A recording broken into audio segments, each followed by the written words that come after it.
இந்த மேட்ச்ல எப்படியாவது ஆர்சிபி அணி அவங்கள வீழ்த்தணும் அப்படின்னு அம்பயர் அதேபோல சுப்மன் கில் 2 பேருமே சேர்ந்து இன்னைக்கு ஆர்சிபி அணிக்கு எதிராக ஒரு விதமான மோசமான சதி வேலையில ஈடுபட்டிருக்காங்க அப்படின்னே சொல்லலாம்.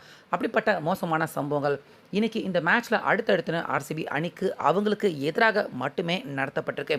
இதனால ஆட்டம் இன்னைக்கு சுமூகமா போகாம அப்பப்போ சண்டை, பிரச்சனை அப்படிங்கிற மாதிரி ஒரு பற்றி எரியக்கூடிய ஒரு மேட்ச் மாதிரி தான் இன்னைக்கு ஆர்சிபி, ஜிடி 2 பேருமே இன்னைக்கு நடந்த இந்த முக்கியமான பரபரப்பான மேட்ச்ல மோதிக்கிட்டாங்க.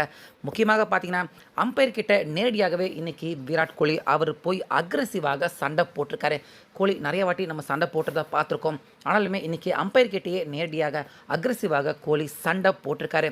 பத்தாக்குறைக்கு கடைசி வரைக்கும் பரபரப்பாக போன இந்த ஆட்டத்தில் அதிர்ச்சி தரும் ட்விஸ்ட்டு, டர்ன் இப்படி நிறைய பரபரப்பான சம்பவங்கள் இன்றைக்கி இந்த மேட்ச்சில் நடந்திருக்கு. ஸோ கடைசியாக பார்த்தீங்கன்னா இந்த மேட்ச் ஒன்றுமே பிரோஜனம் இல்லாமல் குஜராத் டைட்டன்ஸ் அணிக்கு அவங்களுக்கு எதிராக போய் முடிஞ்சிருக்கு. அப்படி இன்றைக்கி நடந்த இந்த மேட்சை பற்றின முக்கியமான பல விவரங்கள், முக்கியமாக கோலி எதுக்காக சண்டை போட்டார், முக்கியமாக கில் அதே போல் அம்பயர்கள் 2 பேருமே சேர்ந்து ஆர்சிபி டீம் ஜெயிக்கக்கூடாது அப்படின்னு பண்ண அந்த சதி வேலைகள், இது எல்லாத்த பற்றியும் தெளிவாக டீட்டெயிலாக இந்த வீடியோவில் பார்த்துடலாம். அதனால் வீடியோவை ஸ்கிப் பண்ணிடாமல் அப்படியே பாருங்கள். இதில் ஃபஸ்ட்டு குஜராத் டைட்டன்ஸ் அவங்க ஹோம் கிரவுண்டு, அவங்க தான் டாஸ் ஜெயிக்கிறாங்க. இன்றைக்கி டாஸ் ஜெயிச்சதுமே வழக்கம் போல் எல்லோரும் போல் நாங்கள் சேசிங் எடுத்துக்கிறோம் அப்படின்னு ஆர்சிபி அவங்கள ஃபஸ்ட்டு பேட்டிங் பண்ண அழைக்கிறாங்க. வழக்கம் போல் விராட் கோலி அவர் ஓப்பனராக வராரு. அவர் கூட வந்த மற்றொரு ஓப்பனர் பெத்தல் 2 பேருமே வராங்க.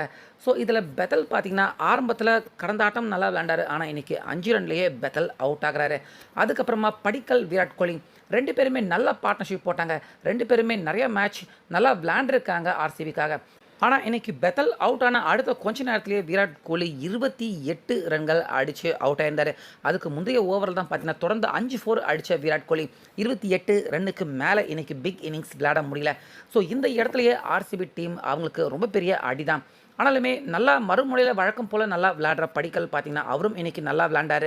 ஆனால் படிக்கல் அவருக்கு சரியான பார்ட்னர்ஷிப் கொடுக்கறதுக்கு இன்றைக்கி ஆர்சிபி டீமில் யாருமே இல்லை அப்படின்னு தான் சொல்லணும். ஏன்னா அதுக்கப்புறமா வந்த கேப்டனான ராஜ் பட்டிதார் ஒரு 6 2 அடிச்சுட்டு 19 ரன்னுக்கு அவுட் ஆகிட்டார்.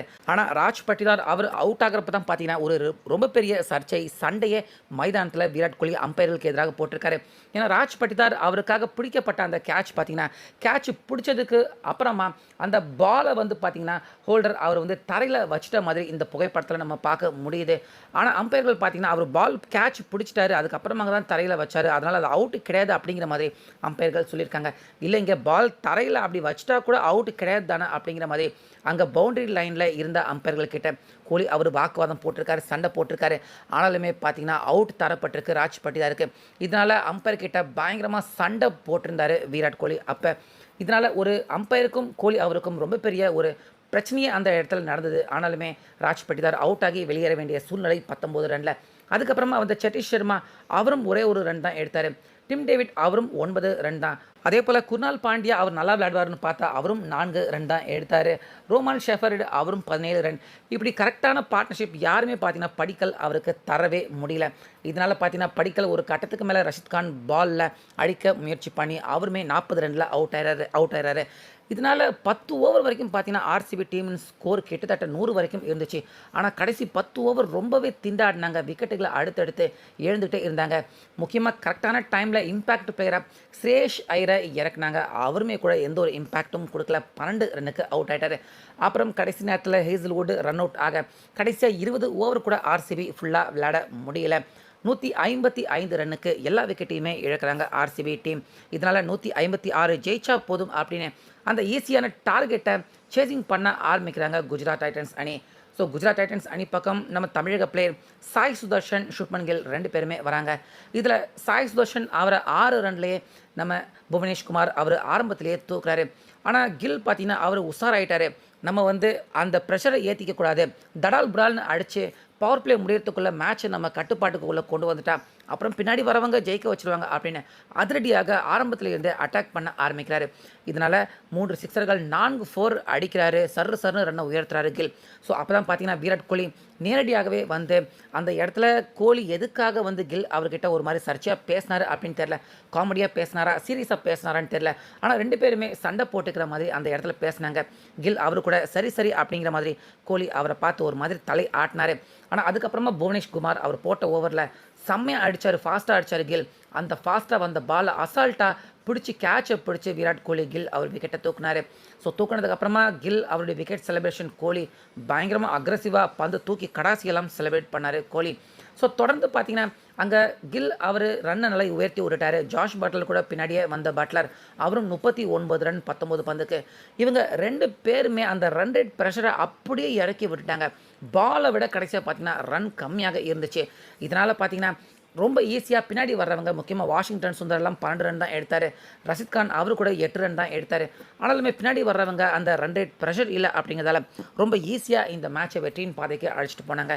இதனால் கடைசி நேரத்தில் ராகுல் திரிபாட்டி ஒரு 27 எடுத்தார். ரஷித் கான் அவரும் ஒரு 7 ரன் எடுத்தார். கடைசியாக இந்த மேட்சை ஒரு 4 ஓவர் மிச்சம் இருக்கிறப்பவே ரொம்ப ஈஸியாக ஜெயிச்சு முடிக்கிறாங்க. இந்த மேட்சை ஜெயிக்கிறாங்க குஜராத் அணி அவங்க ஹோம் கிரவுண்டில். ஸோ குஜராத் இந்த வெற்றியின் மூலிமா பார்த்தீங்கன்னா பாயிண்ட்ஸ் டேபிளில் அவங்க 10 புள்ளிகள் எடுக்கிறாங்க. 10 புள்ளிகள் அவங்க என்னதான் எடுத்தாலுமே ரன் ரேட் பார்த்தீங்கன்னா அவங்களுக்கு இன்னும் மைனஸில் தான் இருக்குது. நம்ம சிஎஸ்கேவை விட பெருசாக ஒன்றும் வித்தியாசம் இல்லை. ஒரு 100க்கும் அதிகமான அந்த புள்ளிகள் மட்டும்தான் குஜராத் அணி அவங்க அதிகமாக இருக்காங்க.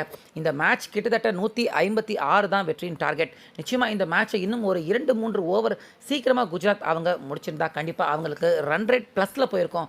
ஸோ இந்த மேட்ச்சில் என்ன தான் குஜராத் அவங்க ஜெயிச்சிருந்தாலும் அவங்க ரன் ரேட்டை காப்பாற்றிக்கிறதுல கண்டிப்பாக குஜராத் அவங்க கோட்டை விட்டுருக்காங்க. ஈஸியாக அழகாக ரன் ரேட்டில் ஜெயிக்க வேண்டிய மேட்சை குஜராத் அவங்க தவற விட்டுருக்காங்க அப்படின்னு தான் சொல்லணும். ஸோ அதனால் புள்ளிகள் அடிப்படையில் குஜராத் அணிக்கு நல்ல விஷயம் நடந்திருந்தாலும் ரன் ரேட் அடிப்படையில் இந்த மேட்ச்சில் ஜெயிச்சது குஜராத் அணிக்கு பிரயோஜனம் இல்லாமல் போயிருக்கு அப்படின்னு தான் சொல்லணும். ஸோ அதனால் குஜராத் அணி அவங்க கோட்டை விட்ட விஷயம் நிச்சயமாக நம்ம சிஎஸ்கே அணிக்கு அடுத்த ஆட்டங்கள் ஜெயிக்கிறப்ப நம்ம சிஎஸ்கே அணிக்கு இது நிச்சயமாக சாதகமான விஷயமாக தான் இருக்க போகுது பாயிண்ட்ஸ் டேபிளை பொறுத்த வரைக்கும். அதே போல் விராட் கோலி பார்த்தீங்கன்னா கண்டிப்பாக அம்பையர் கிட்ட அவர் அக்ரெசிவாக இந்த மேட்ச்சில் அவர் சண்டை போட்டது நிச்சயமாக கோலி அவருக்கு எதிராக ஃபைன் போடுறதுக்கான வாய்ப்பு இருக்குது. அதே போல் கில் அவர்கிட்டையுமே சண்டை போடுற மாதிரி விராட் கோலி அவர் பேசினார். இது எல்லாமே பார்த்தீங்கன்னா கம்ப்ளீட்டாக இந்த மேட்ச் நடக்கிற இடம் பார்த்தீங்கன்னா குஜராத் அவங்க ஹோம் கிரவுண்டு. ஸோ அம்பையர்களும் பார்த்தீங்கன்னா கரெக்டாக குஜராத் அணி அவங்களுக்கு சாதகமாக செயல்பட்டிருக்காங்க. முக்கியமாக ராஜ் பட்டிதார் அந்த விக்கெட் அந்த இடத்துல அம்பையர்கள் ஏன்னா கண்டிப்பாக பால் தரையில் கையில் வச்சுக்கிட்டு இருந்தாலும் தரையில் பட்டால் கண்டிப்பாக இன்டர்நேஷ்னல் ஆட்டம் அப்படின்னால அவுட் கொடுக்க மாட்டாங்க. ஆனால் இந்த ஆட்டத்தில் கொடுக்கப்பட்டது ஒரு சர்ச்சையான விஷயமாக தான் பார்த்தீங்கன்னா பார்க்கப்படுது. அந்த இடத்துல ராஜ் பட்டிதார் விக்கெட் கொடுக்கலைன்னா கண்டிப்பாக ஆர்சிபி ஸ்கோர் இன்னும் ஒரு 20-30 ரன் கூடுதலாக இருந்திருக்கும். இந்த மேட்ச்சில் ஜெயிக்கிறதுக்கான ஒரு நல்ல வாய்ப்பு நிச்சயமாக ஆர்சிபிக்கு ஏற்பட்டிருக்கும். ஸோ அது நடக்காமல் அம்பையர்கள் அவங்க சதி பண்ணியிருக்காங்க அப்படிங்கிற மாதிரி தான் ஆர்சிபி ரசிகர்கள் பொதுவான ரசிகர்கள் கூட இந்த விஷயத்தை அப்படி தான் சொல்கிறாங்க.